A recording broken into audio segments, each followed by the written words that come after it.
La consommation d'alcool était répandue à Hollywood classique, avec de nombreux acteurs qui y comptaient fortement pour faire face aux immenses pressions de la célébrité et à la nature exigeante de leur carrière. De nombreuses stars bien-aimées ont lutté contre la dépendance, et pour certains, cela a tragiquement conduit à leur mort prématurée. Voici une liste complète d'acteurs de l'âge d'or qui ont lutté contre l'alcoolisme tout au long de leur vie. Humphrey Bogart, l'iconique pour ses rôles dans des classiques comme Casablanca et Le Faucon Maltais. Humphrey a lutté contre une addiction significative à l'alcool tout au long de sa carrière. Sa consommation excessive d'alcool étant à la fois une lutte personnelle et parfois entrelacée avec son personnage à l'écran de détective endurci et fatigué par le monde. La tendance de Bogart à boire conduisait souvent à des horaires de travail irréguliers et à des relations tendues. Ses amis et collègues ont noté que son alcoolisme était un mécanisme pour faire face aux pressions d'Hollywood et à ses insécurités personnelles. Malgré son talent et son dévouement, la consommation excessive d'alcool de Bogart a probablement aggravé ses problèmes de santé, contribuant à sa mort prématurée à 57 ans d'un cancer de l'œsophage. Son addiction a mis en lumière le côté sombre du glamour hollywoodien, illustrant comment même les stars bien-aimées luttaient avec des démons personnels. Errol Flynn, il était un buveur notoire, consommant plusieurs boissons alcoolisées chaque jour. Les rapports suggèrent qu'il buvait souvent plusieurs verres de whisky et de champagne, parfois à l'excès, ce qui alimentait son style de vie de fête légendaire. Son alcoolisme effréné perturbait fréquemment les productions de films, entraînant des appels manqués, de l'imponctualité et un comportement erratique sur le plateau. Les réalisateurs et co-stars peinaient à gérer ses humeurs imprévisibles et sa fiabilité, provoquant des retards et des tensions pendant les tournages. L'alcoolisme de Flynn n'a pas seulement terni sa réputation professionnelle, mais a également entraîné de nombreux problèmes juridiques, y compris des arrestations pour ivresse et des allégations de mauvaise conduite. Cette addiction persistante a contribué à un déclin de sa carrière, limitant les rôles principaux et éclipsant ses succès antérieurs. De plus, ses relations personnelles ont souffert et sa santé s'est détériorée, accélérant finalement sa mort précoce à 50 ans. Judy Garland. Judy Garland a lutté contre une grave dépendance à l'alcool et aux médicaments sur ordonnance tout au long de sa vie. Les pressions immenses de la célébrité précoce, des tournées inlassables et des traumatismes personnels, y compris des relations tumultueuses, et la perte de sa mère ont exacerbé ses problèmes de dépendance. Garland se tournait souvent vers l'alcool et les médicaments comme mécanisme d'adaptation pour gérer l'anxiété et la dépression de sa carrière. Son addiction a conduit à de nombreux défis personnels et professionnels et a tendu les relations avec ses collègues et sa famille. Sur le plateau, sa toxicomanie a parfois entraîné des performances manquées et un travail incohérent affectant sa réputation et ses opportunités. Malgré les tentatives de réhabilitation, Garland a eu du mal à maintenir sa sobriété. Son combat contre l'addiction a culminé par sa mort tragique à l'âge de 47 ans d'une overdose de barbiturique. Clark Gable. La relation de Clark Gable avec l'alcool était un aspect important de sa vie personnelle. Connu pour son image robuste et sa présence charismatique à l'écran, Gable se tournait souvent vers l'alcool pour gérer les pressions intenses de la célébrité hollywoodienne. Les rapports de ses biographes révèlent qu'il consommait fréquemment de grandes quantités d'alcool, tant en société qu'en privé. La consommation d'alcool de Gable n'était pas limitée à une indulgence occasionnelle. C'était un mécanisme d'adaptation habituel sur lequel il s'appuyait pour faire face aux horaires exigeants et à la surveillance incessante de l'industrie cinématographique. Malgré ses efforts pour maintenir son image professionnelle, la dépendance de Gable à l'alcool entraînait parfois des engagements manqués et des relations tendues, y compris les tensions avec sa femme, Carole Lombard. Cette lutte persistante avec l'alcool a finalement contribué à sa santé déclinante, culminant avec sa mort prématurée en 1960, qui a été exacerbée par ses choix de vie à long terme. Elizabeth Taylor. La bataille d'Elizabeth Taylor contre l'alcoolisme a été un aspect significatif de sa vie tumultueuse tout au long de sa carrière. Taylor se tournait souvent vers l'alcool comme mécanisme de survie face aux immenses pressions de la célébrité et à ses luttes personnelles. Lors du tournage de La Nuit de l'Iguane, 1964, elle aurait commencé à boire de la vodka et de la tequila dès 10 heures du matin, un signe clair du stress qu'elle subissait à la fois professionnellement et dans sa vie personnelle. Son mariage tumultueux avec Richard Burton était souvent entaché par une consommation excessive d'alcool, entraînant des disputes publiques et des bouleversements émotionnels. La dépendance de Taylor aboutissait parfois à son arrivée ivre sur le plateau, ce qui la faisait oublier ses répliques et impactait ses performances. Reconnaissant le chemin destructeur sur lequel elle se trouvait, Taylor a cherché de l'aide en 1983 au Betty Ford Center, déclarant que ne pas se saouler est la seule façon de rester en vie. Mickey Rooney consommait plusieurs boissons alcoolisées par jour, atteignant parfois une moyenne de 8 à 9 verres de whisky ou d'autres spiritueux. Cette consommation excessive d'alcool était un mécanisme de défense face aux énormes pressions de la célébrité, aux insécurités personnelles et au défi de maintenir une carrière à long terme. L'alcoolisme de Rooney a eu des effets profonds sur sa vie personnelle et professionnelle. Sa consommation excessive d'alcool a tendu ses relations avec sa famille et ses amis. Sur le plan professionnel, l'addiction de Rooney a entraîné des engagements manqués, des performances irrégulières et des difficultés sur le plateau. Malgré ces défis, Rooney a fait preuve d'une résilience remarquable, continuant à travailler dans le cinéma, la télévision et le théâtre pendant des décennies. Sa capacité à maintenir une carrière prolifique, malgré ses luttes contre l'alcool, témoigne de son talent et de sa détermination. Spencer Tracy. Bien que Spencer Tracy ait gardé sa consommation d'alcool privée, il consommait souvent tellement de verres de whisky ou d'autres spiritueux par jour qu'il buvait avant de commencer ses tournages, mais il était tellement doué dans sa profession qu'il a remporté 2 Oscars et a joué dans de nombreux films acclamés tels que Devine, Qui vient dîner et Procès de singe. Bien que l'engagement de Tracy envers son métier soit resté fort, il y a eu des occasions où sa consommation d'alcool a affecté son travail, y compris des répétitions manquées et des moments de comportement erratique sur le plateau. Malgré ces défis, le talent remarquable et le dévouement de Spencer Tracy ont assuré que son héritage dans le cinéma perdure, illustrant sa capacité à performer au plus haut niveau, même en luttant contre des démons personnels. Bien que John Huston ait conservé une présence charismatique et créative tant derrière que devant la caméra, sa lutte contre l'alcoolisme a été un fil conducteur constant tout au long de sa carrière. Huston était connu pour consommer plusieurs verres de whisky par jour, s'adonnant souvent à des séances de boissons intensives qui commençaient tôt dans la journée et se poursuivaient jusque tard dans la nuit. Cette consommation d'alcool incessante perturbait souvent son travail, entraînant des retards dans les productions cinématographiques et des relations tendues avec les membres de la distribution et de l'équipe. Sa dépendance n'affectait pas seulement sa fiabilité sur le plateau. Malgré ces défis, le talent remarquable de Huston lui a permis de créer des chefs-d'œuvre tels que Le Faucon maltais et La Reine africaine. Cependant, sa dépendance a eu un impact significatif sur sa vie personnelle, contribuant à des relations tumultueuses et à une santé déclinante. Bette Davis, renommée pour ses performances intenses et sa présence imposante à l'écran, a lutté contre l'alcoolisme pour faire face aux immenses pressions d'Hollywood. Davis aurait bu plusieurs verres de vin chaque jour. L'anxiété et les exigences implacables de sa carrière.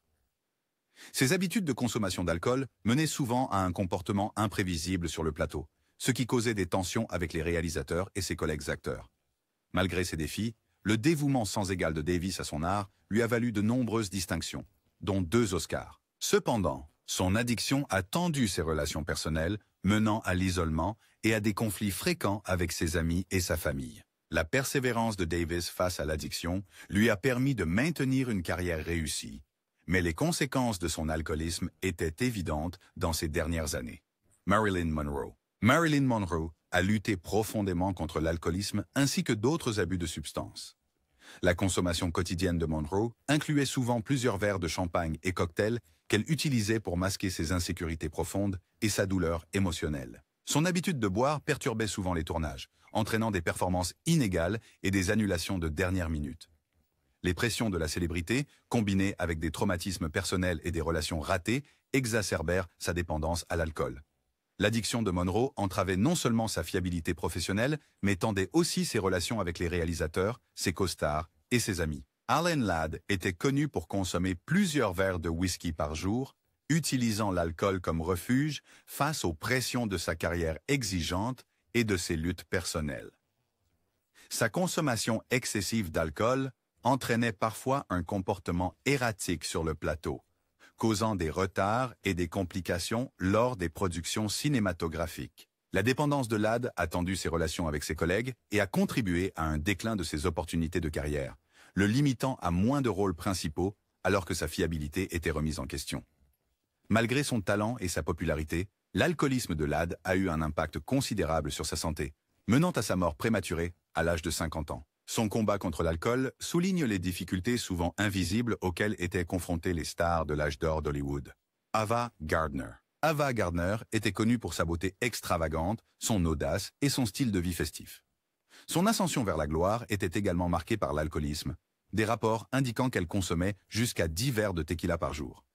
Cette consommation excessive alimentait des romances passionnées et menait à des disputes mémorables tant sur le plateau qu'en dehors. Lors du tournage de La Nuit de l'Iguane, Gardner préférait boire de la tequila avec le réalisateur John Huston plutôt que de tourner les scènes de nuit, ce qui provoquait des retards importants. Ces comportements excessifs ont tendu ses relations avec les studios et ses collègues, mettant souvent en péril ses rôles. Malgré ses frasques, ce furent finalement les cigarettes, et non l'alcool, qui lui coûtèrent la vie. Frank Sinatra. Frank Sinatra consommait un flacon de Jack Daniels quotidiennement, soigneusement préparé avec 4 glaçons, 2 doigts de whisky et un trait d'eau. Cette consommation régulière alimentait souvent ses tendances agressives, menant à de nombreuses disputes avec des journalistes et des pairs. L'alcoolisme de Sinatra a affecté ses relations professionnelles, causant des tensions avec les studios et ses collègues artistes. Malgré ces luttes, le charisme et le talent de Sinatra ont permis à sa carrière de prospérer. Mais les combats constants avec l'alcool ont eu des répercussions sur sa vie personnelle.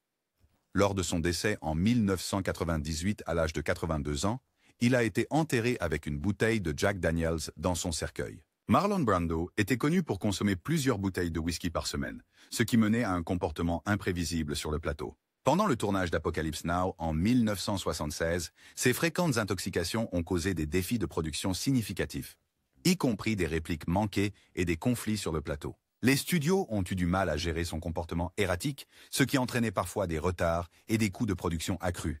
Malgré ces problèmes, cela lui a valu un Oscar du meilleur acteur pour Le Parrain, 1973. Son alcoolisme, cependant, a éclipsé sa carrière ultérieure, limitant ses rôles et contribuant à son héritage complexe. Brando est décédé en 2004 à 80 ans, laissant derrière lui un héritage marqué à la fois par le génie et les troubles personnels. Liza Minnelli. Consommant jusqu'à 10 verres de vin par jour, Minnelli utilisait l'alcool pour faire face aux pressions de la célébrité et à l'isolement personnel. Son addiction a conduit à plusieurs séjours en cure de désintoxication, perturbant les productions cinématographiques et théâtrales, et tendant les relations avec les studios et les collègues. Des cas de consommation excessive d'alcool incluaient des prestations manquées et un comportement erratique lors des répétitions, ce qui menaçait la stabilité de sa carrière. Malgré ces défis, la détermination de Minnelli lui a permis de transformer ses luttes en performances puissantes, recevant des critiques élogieuses et consolidant son statut d'icône de résilience. Sa capacité à surmonter la dépendance tout en maintenant une carrière réussie témoigne de manière inspirante de sa force et de son talent. Sammy Davis Jr. consommait jusqu'à 13 bouteilles de bière par jour, utilisant l'alcool comme refuge contre les pressions raciales et le style de vie exigeant d'Hollywood. Sa consommation d'alcool a entraîné des problèmes de santé et des relations tendues avec ses pairs et les studios, provoquant parfois des perturbations sur le plateau et des engagements manqués. Des incidents notables incluent des altercations alimentées par une agressivité induite par l'alcool, ce qui a entraîné des tensions au sein du Rat Pack et des ennuis judiciaires. Malgré ces luttes, les performances dynamiques de Davis et sa présence charismatique ont assuré son héritage durable dans le divertissement. Davis est décédé en 1990 à 64 ans d'un cancer, laissant derrière lui un héritage de talent et de résilience. Burt Reynolds consommait jusqu'à 10 verres de bourbon par jour, aggravé par des blessures et une dépendance aux analgésiques. Sa forte consommation d'alcool a entraîné des excès qui ont impacté sa carrière, y compris des rôles manqués et des incidents sur le plateau qui ont tendu ses relations avec les studios et réalisateurs. Des exemples notables incluent un comportement erratique lors des tournages de films et des disputes médiatisées, ce qui a terni sa réputation professionnelle. En cherchant un traitement à la fin des années 1990, Reynolds a réussi à surmonter son addiction, retrouvant son héritage à Hollywood avec des performances acclamées, jusqu'à son décès en 2018 à l'âge de 82 ans. La lutte de Reynolds contre l'alcool a mis en lumière les défis de maintenir une carrière au milieu de luttes personnelles. Pourtant, son talent a assuré sa place dans l'histoire d'Hollywood. Robert Mitchum, consommant jusqu'à 3 bouteilles de bière par jour, les habitudes de boisson de Robert Mitchum ont conduit à un comportement volatile sur le plateau. Pendant le tournage de His Kind of Woman, il a attaqué des cascadeurs, prenant leurs actions pour la réalité, ce qui a entraîné des retards de production et des relations tendues avec l'équipe. Sur le plateau de Not as a Stranger, Mitchum l'a décrit comme une brasserie, où la consommation d'alcool commençait le matin et se poursuivait jusque tard dans la nuit, illustrant l'impact envahissant de son addiction. Son alcoolisme a conduit à des performances manquées et à un travail irrégulier, limitant ses rôles et diminuant sa réputation auprès des studios. Malgré son talent, les luttes de Mitchum contre l'alcool soulignaient les difficultés rencontrées par les acteurs à gérer leurs démons personnels dans l'environnement de haute pression de Hollywood. Barbara Payton, une icône des années 1960, a ébloui le public dans des films comme Seul le Vaillant, 1961. Hors écran, sa vie était marquée par une consommation excessive d'alcool, allant jusqu'à 6 bouteilles de vin par jour. Cette forte consommation d'alcool a alimenté des relations tumultueuses et conduit à de multiples arrestations, y compris des accusations liées à l'ivresse publique et au comportement désordonné. L'addiction de Peyton a gravement impacté sa carrière, entraînant des rôles manqués et une réputation ternie auprès des studios. Malgré sa montée initiale vers la célébrité, la lutte de Peyton contre l'alcoolisme a consumé sa santé et sa carrière, menant à sa mort tragique à 39 ans d'une défaillance hépatique et cardiaque. Sa chute dramatique a mis en lumière le pouvoir destructeur de la dépendance dans la vie des stars d'Hollywood. Larry Hagman, connu pour l'émission télévisée Dallas, a lutté contre une grave dépendance à l'alcool, consommant jusqu'à 5 bouteilles de champagne par jour. Cette consommation excessive commençait chaque matin et se poursuivait tout au long de la journée, y compris pendant les tournages, ce qui entraînait un comportement imprévisible sur le plateau. Son addiction a tendu les relations avec ses collègues et affecté sa fiabilité professionnelle, causant des retards et des tensions avec les studios, contribuant finalement à son décès d'un cancer de la gorge à 81 ans. La lutte de Hagman avec l'alcool a souligné les graves risques pour la santé associés à l'addiction. Glenn Ford. Glenn Ford a mené une lutte acharnée contre l'alcoolisme qui a failli lui coûter la vie. Ford consommait jusqu'à 6 verres de whisky par jour, une habitude qui l'a laissé incapable de marcher pendant 10 ans en raison de graves complications de santé. Son addiction a tendu ses relations avec les studios et ses collègues acteurs, entraînant des rôles manqués et un déclin de ses opportunités d'acteur. Les romances tumultueuses de Ford, y compris des liaisons avec Marilyn Monroe, ont été exacerbées par sa consommation excessive d'alcool, compliquant encore davantage sa vie personnelle et professionnelle. Malgré ses luttes, Ford a maintenu une présence à Hollywood, mais les conséquences de l'alcoolisme ont finalement conduit à sa mort en 2006 à l'âge de 90 ans. Son héritage durable est marqué à la fois par ses réalisations cinématographiques et par l'impact profond de son addiction. William Holden. William Holden, une légende d'Hollywood connue pour des films comme Sunset Boulevard et Le Pont de la rivière Kwai, a mené une bataille sévère contre l'alcoolisme dans les années 1960. Holden consommait jusqu'à 4 bouteilles de bière par jour, ce qui a conduit à une apparence détériorée. Sa consommation excessive d'alcool a entraîné des performances manquées et un comportement non professionnel sur le plateau. En 1981, Holden a été trouvé mort dans son appartement de Santa Monica après avoir trébuché et s'être cogné la tête contre une table. Sa mort tragique a marqué la fin d'une carrière cinématographique emblématique, soulignant le destructeur, même parmi les acteurs les plus célèbres, Rita Hayworth. Rita Hayworth a traversé une période sombre dans les années 1970 en raison de l'alcoolisme. Consommant jusqu'à 5 verres de vin par jour, l'addiction de Hayworth a entraîné de nombreuses hospitalisations. Elle a été admise sans pouvoir consentir à son propre traitement. Son excès d'alcool a provoqué un comportement erratique, entraînant la perte de rôle et des relations tendues avec les studios. Le mode de vie de Hayworth, marqué par une consommation excessive d'alcool, a abouti à une vie de solitude. Cette période a marqué le dernier aperçu de Hayworth avant le déclin isolé de sa carrière. Son combat contre l'alcoolisme soulignait les profondes luttes personnelles cachées derrière sa personnalité publique glamour. Mickey Rourke. Mickey Rourke a traversé des années turbulentes dans les années 1980 en raison de l'alcoolisme. Rourke consommait souvent jusqu'à 5 bouteilles de bière par semaine, ce qui entraînait une intoxication visible lors de fêtes et sur les plateaux de tournage. Sa consommation excessive d'alcool a entraîné un comportement erratique, la perte de rôle et des relations tendues avec les réalisateurs et ses costars. Des incidents notables incluent l'ivresse publique et les conflits sur le plateau qui ont perturbé les productions. Malgré ces défis, les performances intenses de Rourke l'ont maintenu en demande, bien que son addiction menaçait continuellement la stabilité de sa carrière. À la fin des années 2000, Rourke a fait un retour remarquable avec The Wrestler, démontrant sa capacité à surmonter sa dépendance et à retrouver sa place à Hollywood. Natalie Wood. Natalie Wood, star de West Side Story et This Property is Condemned, a eu des problèmes avec l'alcool dans les années 1970 et au début des années 1980. En consommant jusqu'à 3 verres de vin par jour, la consommation d'alcool de Wood était souvent accompagnée d'anxiété et de stress liés à sa carrière d'actrice. Des incidents notables incluent des manifestations publiques d'intoxication et des conflits durant les productions cinématographiques, ce qui a affecté sa réputation professionnelle. Tragiquement, en 1981, Wood s'est noyé après une nuit de boisson sur un yacht dans des circonstances mystérieuses qui sont restées un sujet de spéculation. Sa mort prématurée à 43 ans a mis fin à un héritage cinématographique lumineux, illustrant l'impact dévastateur de l'addiction. John Wayne. John Wayne insistait toujours pour filmer ses scènes avant midi en raison de son humeur qui empirait avec la consommation d'alcool au cours de la journée. Buvant jusqu'à 2 bouteilles de bière par jour, l'habitude de Wayne affectait sa digestion et sa santé globale, retardant fréquemment le tournage car les plateaux ne démarraient pas avant qu'il ait terminé sa routine matinale.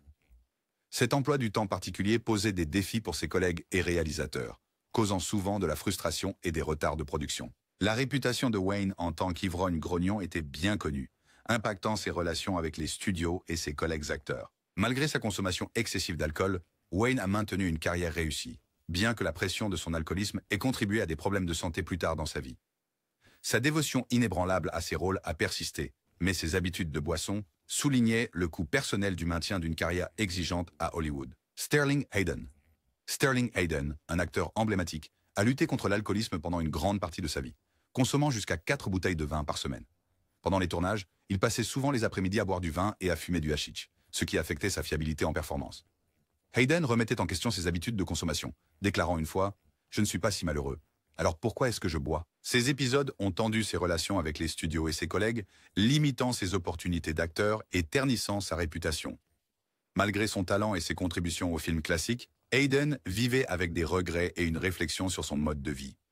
Dennis Price. Dennis Price, un acteur britannique renommé pour ses rôles dans Alice au Pays des Merveilles et des films cultes comme Vampiros Lesbos et Horror Hospital, a eu des problèmes d'alcoolisme pendant les années 1970. Consommant jusqu'à 5 bouteilles de bière par jour, Price arrivait souvent sur le plateau fortement intoxiqué, transportant des sacs d'alcool qui entraînaient des trébuchements pendant les performances et des incidents sur scène. Son image élégante à l'écran a été ternie par son incapacité à maintenir sa sobriété. La dépendance de Price a gravement nui à sa santé, culminant par sa mort due à la cirrhose en 1973 à l'âge de 43 ans. Albert Finney. Albert Finney, acteur anglais charismatique connu pour Tom Jones et Erin Brockovich, a vécu une vie intense hors écran qui incluait un abus sévère d'alcool. Finney consommait jusqu'à 4 verres de vin par jour, utilisant l'alcool pour faire face aux pressions d'une carrière exigeante. Son alcoolisme a conduit à des répétitions manquées et à des performances inconstantes, provoquant des frictions avec les studios et les co-stars. Des incidents notables incluent l'intoxication publique et les conflits sur le plateau qui ont entravé ses relations professionnelles. Après un diagnostic de cancer du rein en 1984, Finney a suivi un traitement et a surmonté à la fois sa maladie et son alcoolisme, conservant sa réputation d'acteur talentueux et dévoué. Finney est décédé en 2019 à 82 ans.